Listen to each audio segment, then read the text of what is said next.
তো হাই বন্ধুরা, কিরম আছো সবাই? আশা করছি ভালো আছো। তো মেন কথা হচ্ছে একটা ফিশকে বা একটা তোমাদের অ্যাকুরিয়ামের মাছকে আমাদেরকে বাঁচানোর জন্য যেটা করতে হয় স্পেশালি, সেটা হচ্ছে কি করতে হয়, অ্যাকুরিয়ামে যখন ওয়াটার ম্যাচ করার জন্য আমরা যাই, তারপরে মাছকে ছাড়ারও একটা নিয়ম আছে। সেই মাছকে কিভাবে ছাড়বে তোমরা, সেইটা আজকে তোমাদের আমি দেখিয়ে দেবো কিভাবে মাছকে তোমরা ছাড়বে। ঠিক আছে, তো চলো সেটা দেখিয়ে দিই, তাহলে তোমরা বুঝতে পারবে যে মাছকে বাঁচানোর জন্য কত কি করলে বেটার হয়। তো আসো সেটা দেখিয়ে দিই। তোমরা দেখতে পাচ্ছ already water match temperature match করার জন্য আমার মাছ এখানে অ্যাকুরিয়ামের ভেতর ট্যাঙ্কে রাখাই আছে। তো এদেরকে আমি কীভাবে ট্যাঙ্কে ছাড়ি ভালো করে সেটা ফলো করো, আশা করছি তোমাদের মাছ বাঁচাতে আর কোনো প্রবলেম হবে না। তো প্রথমে তোমাকে এরকম একটা ছোট কৌটো নিয়ে নিতে হবে, আর পরে অ্যাকুমিডেশনে থাকা মাছটাকে তুলে নিতে হবে।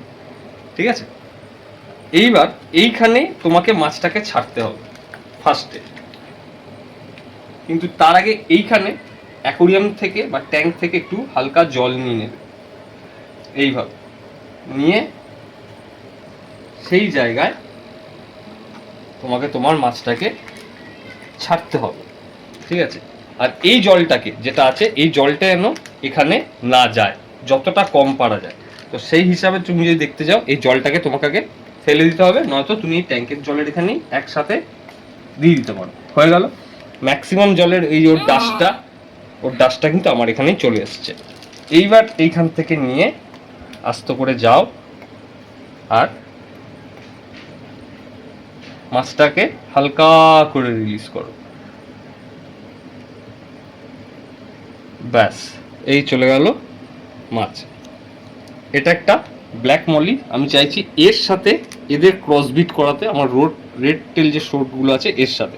তো দেখা যাক কি হয়, দেখা যাবে পরে। তো চলো অন্যদেরকেও এই একই প্রসেসে ছেড়ে দিই। তো এদেরকেও আমি এই একই প্রসেসে ছাড়বো। তো তার আগে চিংড়ি মাছকে আমি যেভাবে যে প্রসেসে ছাড়বো সেটাও তোমাদের দেখিয়ে দিই। চলে আসো। তো বন্ধুরা, আমাদের চিংড়ি মাছটা কিন্তু আমাদের এখানে ওয়াটার ম্যাচিং করার জন্য অলরেডি দেওয়া আছে, এই যে দেখতে পাচ্ছ। তো ওয়াটার ম্যাচিং অবশ্য ভালোই হয়েছে, দেখে তো মনে হচ্ছে আমার খুবই অ্যাক্টিভ আছে। তো এদেরকেও আমি সেম প্রসেসে করব। ঠিক আছে, কিন্তু এই ক্ষেত্রে একটু আলাদা জিনিস হবে, যেহেতু এটা চিংড়ি, এই জলটাও কিন্তু এর সাথে মিক্সিং করাতে হবে, যাতে ওদের একটু নর্মালাইজেশনটা প্রপারলি হয়। আর এখানে আমার অলরেডি তোমাদের দেখেছিলাম দুটো গাপ্পি ফিশ অলরেডি আছে, দুটোই ফিমেল আর দুটোই প্রেগনেন্ট, যেটা তোমরা দেখতে পাবে না এখন সকালবেলা ছাড়া। আর আমি এটাকে একটু অন্ধকারচ্ছন্ন রাখতে চাই, যাতে প্রপার গ্রুমিংটা হয় গাপ্পি ফিশগুলো, বা প্রেগনেন্সিতে কোনো যেন প্রবলেম না হয়। তো চলো এবার এখানেও আমি সেই জিনিসটাই করছি।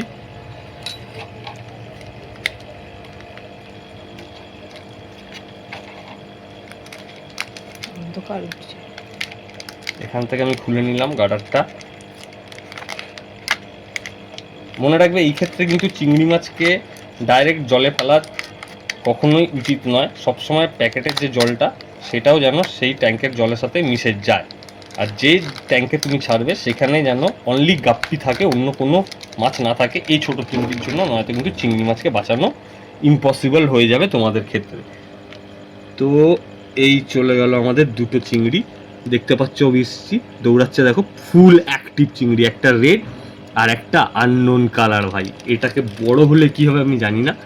তো এইবার আমি ছেড়ে দেবো এদেরকে আমার এই ছোট্ট ট্যাঙ্কে, যাতে আর কোনো প্রবলেম হয়, যেখানে আমার আছে প্রচুর পরিমাণে সমস্ত রকম প্ল্যান্ট।